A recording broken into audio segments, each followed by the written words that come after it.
ஏன்னா காடுகள்லையும் மலைகள்லையும் இருக்கும்பொழுது அங்கே உணவு தேவை எப்படி அவங்க பூர்த்தி பண்ணிக்கிட்டு இருப்பாங்க? ஏன்னா எல்லா நேரமும் காடுகளில் பழமே கிடைக்குமா?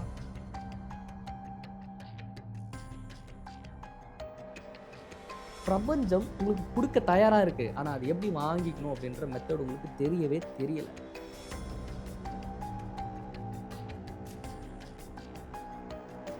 பணம் இங்க தேவைன்னா அந்த தேவைக்குண்டான காரணத்தை நீங்க சரியா பிரபஞ்சத்துக்கிட்ட நீங்க வைக்கணும். இந்த பிரபஞ்சத்தை பொறுத்த வரைக்கும் எல்லாமே ஒரு காரணம் காரியத்தோட தான் நடக்கும். கற்பனை என்றது இல்லாத ஒன்று தான் கற்பனை அப்படிங்கிறது. நீங்களா ஒன்று உற்பத்தி பண்றது, அது அப்படி கிடையாது.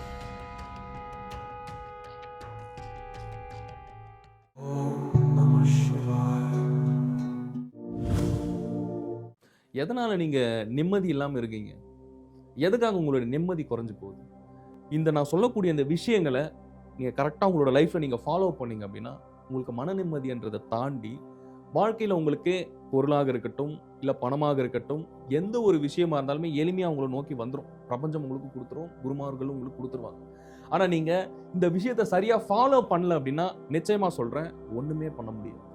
ஏன்னா நீங்க இங்க பணம் தேவைதான். வாழ்க்கையில நீங்க எந்த ஒரு சூழ்நிலைக்கும் எந்த ஒரு செயலை செய்யறதுக்கும் இங்க பணம் தேவைதான். நீங்க பணம் இல்லைன்னா அந்த உலகம் இன்னைக்கு இயங்காது. இன்னைக்கு இல்ல, எக்காலத்துக்கும் பணம் இல்லைன்னா அந்த உலகம் இயங்காது. ஏன்னா நீங்க 4 பேருக்கு தான தர்மம் பண்ணணும்னாலும் பணம் தேவைதான். இல்ல 4 பேருக்கு நீங்க உதவி செய்யணுமா, இல்ல உங்க வீட்டுல இருக்கக்கூடிய உங்களுடைய தேவைகளை நீங்க பூர்த்தி பண்ணிக்கணும் அப்படின்னா கூட எல்லாத்துக்குமே இங்க பணம் தேவைதான். இல்லைன்னு சொல்ல கிடையாது. ஆனா இந்த பணம் மொத்தமுமே ஒருத்தருடைய கண்ட்ரோல்ல இருக்கு. எல்லா விஷயமும் ஒருத்தருடைய கண்ட்ரோல்ல தான். அது யார்? அந்த ரகசியம் தான் என்ன? எப்படி மகான்கள், யோகியர்கள், ஞானிகள் எல்லாமே காட்டில் இருந்தாங்க. அவங்களுக்கு தேவையான எப்படி அதெல்லாம் அவங்களுடைய வசப்பட்டாங்க, எப்படி அதை வசப்படுத்த முடிஞ்சுன்னா ஒன்றும் கிடையாது.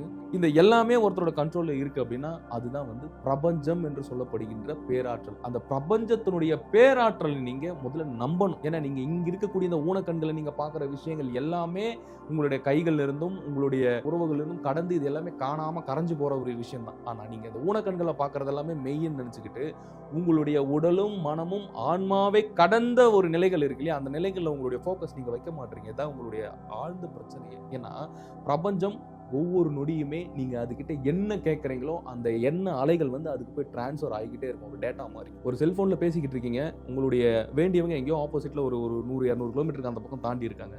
நீங்க இங்கிருந்து ஃபோன் பண்ணி கேட்குறீங்க இல்லையா, ஹலோ எப்படி இருக்கீங்க, நல்லா இருக்கீங்களா, எனக்கு இந்த பொருள் தேவைன்னு நீங்க கேட்கும்போது அப்ப இங்கிருந்து ஒரு டேட்டா அங்க போகுது இல்லை, அப்ப அங்கிருந்து ஒரு டேட்டா இங்க வருதுல, அவங்க பேசுறது இங்க கேட்குதுல. அந்த மாதிரி தான் நீங்க என்ன கேட்டாலுமே பிரபஞ்சத்துல போய் பதிவாகிக்கிட்டே இருக்கும். அது போயிட்டு அது கூட ரிசீவ் பண்ணிக்கிட்டே இருக்கும் யூனிவர்ஸ். ஸோ இங்க நீங்க நிம்மதி போயிருது அப்படின்றது காரணம் என்னன்னா, நீங்க பணம் கேட்கறீங்களோ ஒழிய எங்க பணம் கேட்கறீங்க அப்படின்ற ஒரு விஷயம் இருக்குல்ல. நீங்க உங்களுக்குள்ளே எனக்கு பணம் தேவை, எனக்கு கஷ்டமா இருக்கு, என்னுடைய சூழ்நிலைகள் மாறணும் அப்படின்னு நீங்க கேட்கறீங்களோ ஒழிய, ஆனா அது யூனிவர்ஸ் கிட்ட, பிரபஞ்சத்துக்கிட்ட நீங்க கேட்க மாட்டீங்க. இதுதான் உங்களுடைய பிரச்சனையே. ஏன்னா இங்க அண்ட சராசரத்துல எந்த ஒரு விஷயமாக இருந்தாலுமே எல்லாமே பிரபஞ்சத்தோட கண்ட்ரோல்ல தான் இருக்கு. எல்லாமே பிரபஞ்சம் தான் வச்சுக்கிட்டு இருக்கு.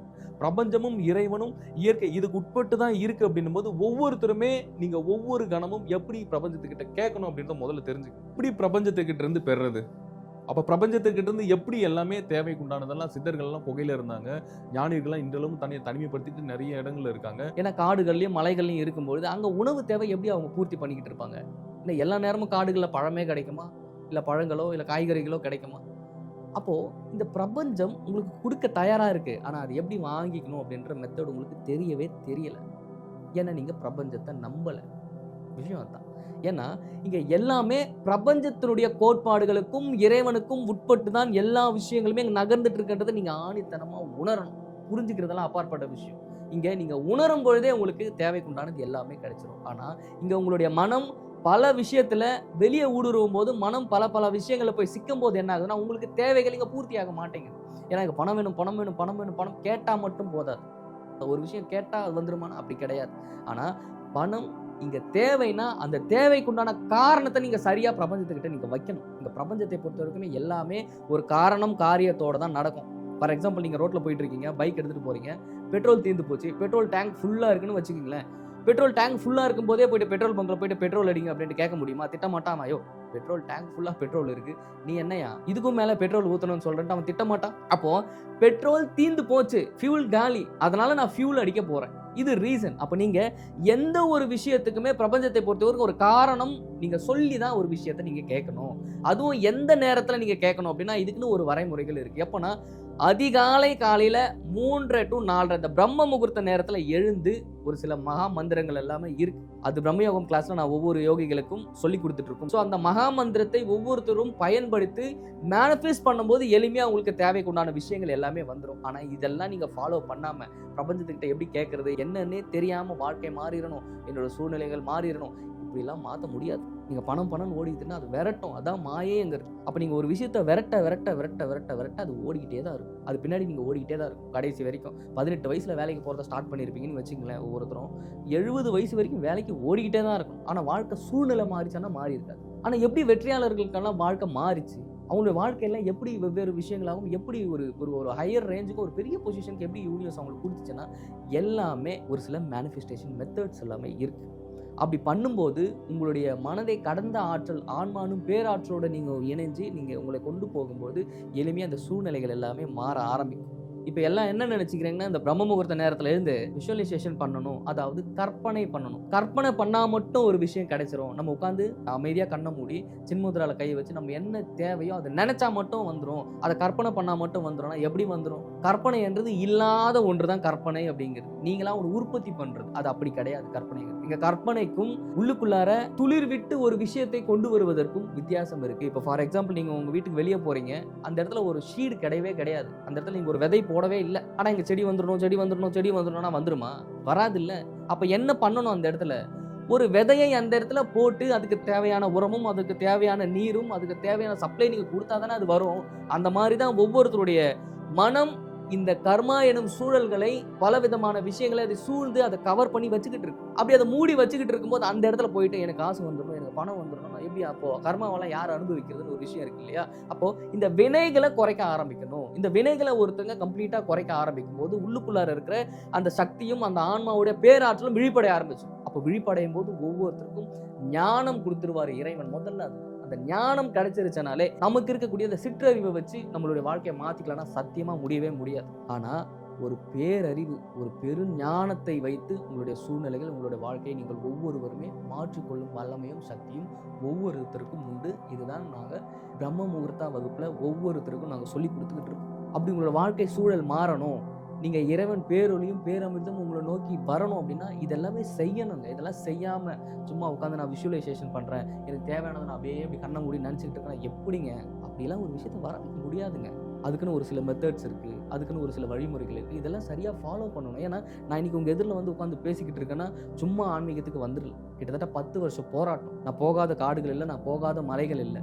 அவ்வளோ இடங்களை, அவ்வளோ குருமார்களை, அவ்வளோ ஞானியர்களை சந்திச்சு அவங்ககிட்ட பல உபதேசம் பெற்று பல தீட்சைகள் பெற்று என்னோட வாழ்க்கையில் நான் அனுபவப்பட்ட விஷயங்களை தான் நான் சொல்லிக்கிட்டு இருக்கேன். அனுபவப்படாமல் ஏதோ சும்மா அப்படி உட்காந்துட்டு இங்கே அடிச்சு விடலை மற்றவங்க மாதிரி. ஸோ இவ்வளோ விஷயங்கள் இருக்குது. இதெல்லாம் நீங்கள் ஃபாலோ பண்ணும்போது தான் வாழ்க்கை மாறும். ஏன்னா பல பேர் என்ன பண்ணுறீங்கன்னா, வாழ்க்கையில் முன்னேறணும் அப்படிங்கிற ஒரு லட்சியத்தை எடுத்துகிட்டு போகிறீங்க, இல்லை வாழ்க்கையினுடைய சூழலை மாற்றணும் அப்படின்ட்டு நினச்சிக்கிட்டு இருக்கேன். ஆனால் இந்த திருமணம் பண்ணிட்டு அதில் ஒரு சிக்கலில் மாட்டிக்கிட்டு, ஏன்னா பெற்றவங்க என்ன பண்ணிடுறாங்கன்னா, திருமணம் பண்ணிக்க, கல்யாணம் பண்ணிக்க, அவங்களுடைய கடமையை முடிச்சு விட்டுன்னு கொண்டு போய் அந்த அகல பாதாள வாழ்க்கையை தள்ளி விட்டுட்டு உங்களுக்கு தேவையான உரமும் உங்களுக்கு தேவையான எல்லா விஷயங்களும் அவங்க பண்ணாமல் ஒரு குழந்தையை நீங்கள் பெற்றுக்கிட்டு அதுக்கப்புறம் அந்த வாழ்க்கையில் சுழண்டுக்கிட்டு இப்படி ஒரு கர்மாவோட சுழலில் ஒவ்வொருத்தருமே மாட்டிக்கிட்டு சொல்லும் போது வாழ்க்கை எப்படி ஒவ்வொருத்தருமே நீங்கள் எளிமையாக மாற்றிக்கணும் அப்படின்ற ரகசியம் தெரியல. ஸோ உங்களை கல்யாணம் பண்ணக்கூடாது, நீங்கள் ஏன் கல்யாணம் பண்ணீங்க அப்படின்னு நான் கேட்க வரல. அதுவே ஒரு வினைகள் தான், அதுவே ஒரு கர்மா தான். ஏன்னா ஒருத்தருக்கு கல்யாணம் ஆகும், ஒருத்தர் பேர் கல்யாணம் ஆகாது, ஒரு சில பேர் பார்த்தீங்கன்னா 2 பேர் இணைவீங்க, அது டிவோர்ஸில் போகும். இது எல்லாமே வினைகள் தீர்மானிக்கக்கூடிய ஒரு விஷயம் தான். இங்கே எல்லாமே பல ஆயிரம் பிறப்புகளாக பல லட்சம் பிறப்புகளாக ஒவ்வொருத்தருமே எடுத்து வந்த அந்த வினைகளினுடைய அந்த சஞ்சித கர்மா, பிராரப்தி கர்மா, ஆகாமி கர்மா, இந்த 3 வினைகளோட சுயற்சியில் ஒவ்வொரு ஆன்மாவுமே இங்கே சிக்கிக்கிட்டு துன்பப்படுது பிரபஞ்சம். ஸோ இதுக்கு தான் சொல்கிறது, ஒரு சில விஷயங்களை நீங்கள் பண்ணணும், ஒரு சில விஷயங்கள் நீங்கள் பண்ணலைன்னா வாழ்க்கை அப்படின்னு அவ்வளோ எளிமையாக மாறாது. ஸோ இவ்வளோ விஷயங்கள் இதில் அடங்கி இருக்கு. இன்றைக்கி நம்ம வந்து பிரம்மயோகம் உட்காந்து நம்ம உங்களுக்கு சொல்லி கொடுத்துட்ருக்கோன்னா, பல விஷயங்கள், பல நுட்பமான விஷயம், பல நுணுக்கங்கள் நம்ம சொல்லி கொடுக்குறோன்னா எதுக்காக உட்காந்து இங்கே கத்திக்கிட்டு இருக்கோம், எதுக்காக உட்காந்து பேசிக்கிட்டு இருக்கோம்? இது நாங்கள் மேனிஃபெஸ்ட் பண்ணிட்டு நம்மளால் போக முடியாது, அப்படி கிடையாதுங்க. இங்கே ஒவ்வொரு குருமார்களுமே எதுக்காக உட்காந்து ஒரு யூடியூப் சேனலில் வேலை இல்லாமல் உட்காந்து ஓப்பன் பண்ணி பேசிக்கிட்டு இருக்காங்க? அப்படி கிடையாது.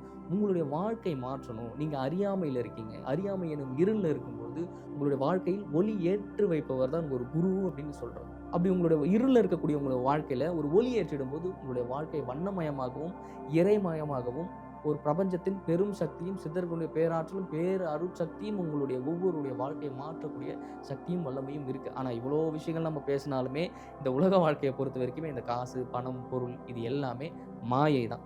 ஆனால் மாயை சூழ்நிலையிலேருந்து நீங்கள் வெளியே வந்துட்டீங்கன்னா உங்களோட வாழ்க்கை இன்னும் இன்பமாயிரும் மாறிடும் அப்படின்னு நீங்கள் நினச்சிட்டு இருக்கீங்க. அப்படி கிடையாது. ஏன்னா இங்கே சூழ்நிலைகள் அப்படின்றது உங்களை ஒவ்வொரு ஆசைகளையும் உற்பத்தி பண்ணி அதை அடைய வச்சு மறுபடியும் இந்த லூப்பில் தள்ளிக்கிட்டு இருக்கும். நீங்கள் வேணா பாருங்க, ஒரு செல்ஃபோனை வாங்குவீங்க, அதை பயன்படுத்துவீங்க, அதனுடைய ஈர்ப்பு குறைஞ்சி போச்சுன்னா அதை தூக்கி போட்டு மறுபடியும் வேற ஒரு பொருளை நோக்கி போயிருங்க. ஆமாவா இல்லையா? நடந்திருக்கும், எல்லாருடைய வாழ்க்கையிலும் இது நடந்திருக்கும். இப்படி எல்லா பொருட்கள் மேலேயுமே இந்த மாயை கொண்டு போகும். அதே மாதிரி தான் அந்த உலக வாழ்க்கையில் இருக்கும் பொழுது இந்த மாயை இருக்கும். ஆனால் அது குறைச்சிக்க தான் சொல்கிறோம். அப்போ அது குறைச்சிக்கணும்னா பல லட்சம் ஆசைகள் உங்களுக்குள்ளார உற்பத்தி ஆகுதுன்னா ஒரு ஆசைக்கு கொண்டு வர தெரியணும். இதுதான் உங்களுக்கு ட்ரிக்கு தெரியல. அந்த ஒரு ஆசைகளுக்கு தன்னுடைய மனசை கொண்டு வரும்போது அதை நிறைவேற்றிக்கிறதுக்கு உண்டான வழிமுறைகள் தெரியல. இதுதான் விஷயம். அப்போது பல விஷயங்கள் உங்களுக்குள்ளார சொல்லிக்கிட்டு இருக்கு. உங்களுக்கு தேவைக்குண்டான விஷயங்களும் உங்களுக்கு தேவைக்கு ஏற்ப பிரபஞ்சம் கொடுக்கக்கூடிய ஒரு அருட்சக்தியுமே உங்களால் பெற்றுக்க முடியல. ஸோ இதெல்லாமே ஒரு யோகம் செய்யும் போதோ ஒரு தியானம் செய்யும் போதோ எளிமையாக அதனுடைய வழிமுறைகளை கடைபிடிக்கும் போது உங்களுடைய வாழ்க்கைங்கிறது மாறும்.